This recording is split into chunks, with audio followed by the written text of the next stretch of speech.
Small but mighty is how I would describe the Breguet 3637 Minute Repeater. Repetition Minute, a model launched in the early 1990s, this example, with hallmarks dating it from roughly 93 to 95, is proof that fantastic value exists if you're willing to look in unexpected places in the watch market.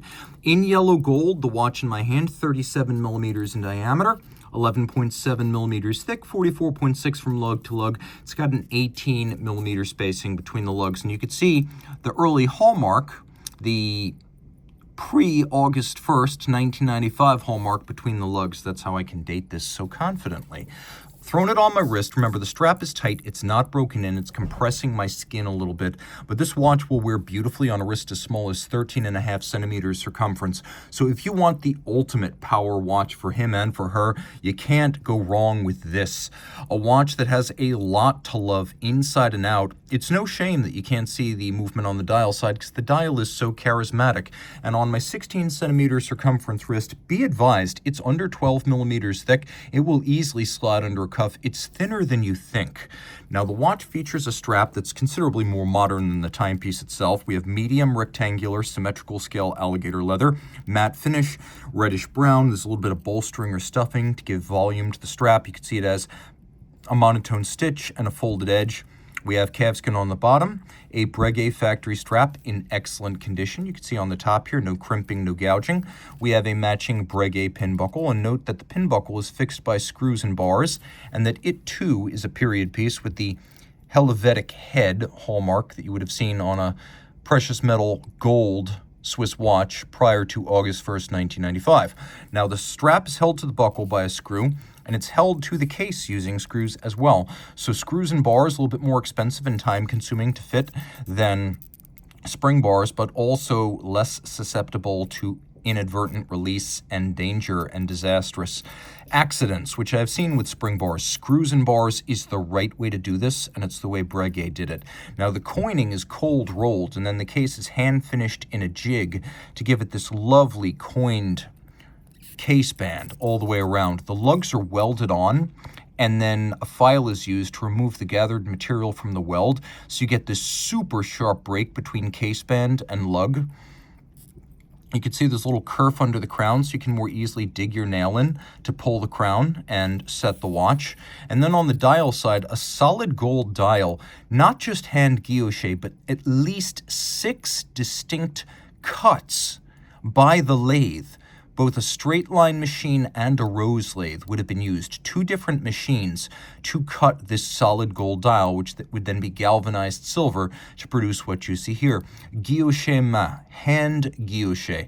Now, what we have at the 3 o'clock station is often mistaken for a second time zone or a GMT. That's a 24-hour register. That lets you know whether, for example, you are looking at just after 12 midnight or 12 noon. You can see we've just passed 1 o'clock, and it's 1 o'clock in the afternoon. Take a look at the unique cuts of those sub-registers. We got this lovely basket weave, vague. We have a pyramide or a hobnail at center, and then fired blue steel Breguet-style hands.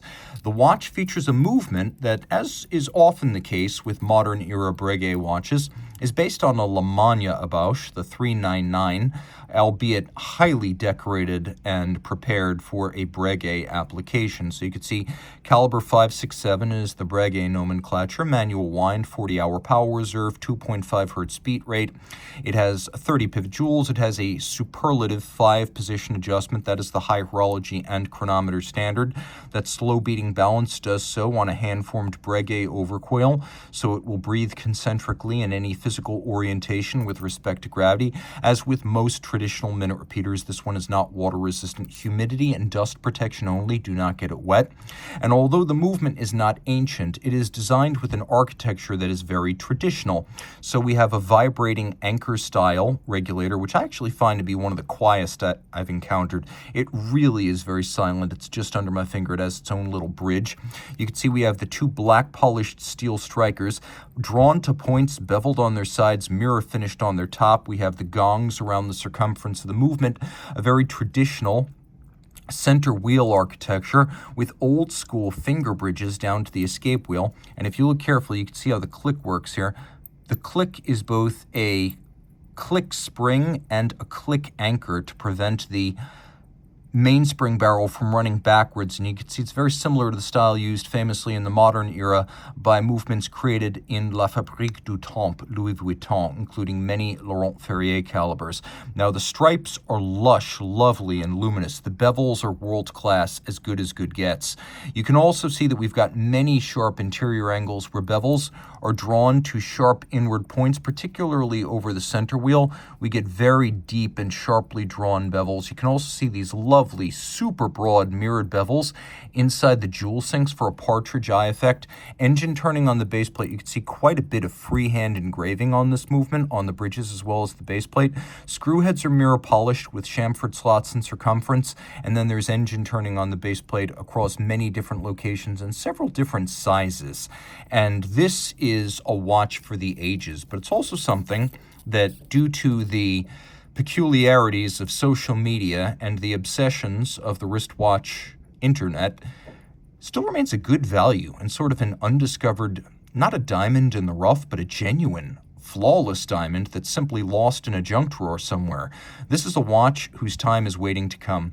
80s and 90s Breguets do have momentum behind them, but it's the kind of momentum that, for example, 1990s Roger Dubuis had 8 years ago. Those are now certified collectibles. These soon will be. So reach out to Team Mosso at the 1916company.com for purchase and pricing details.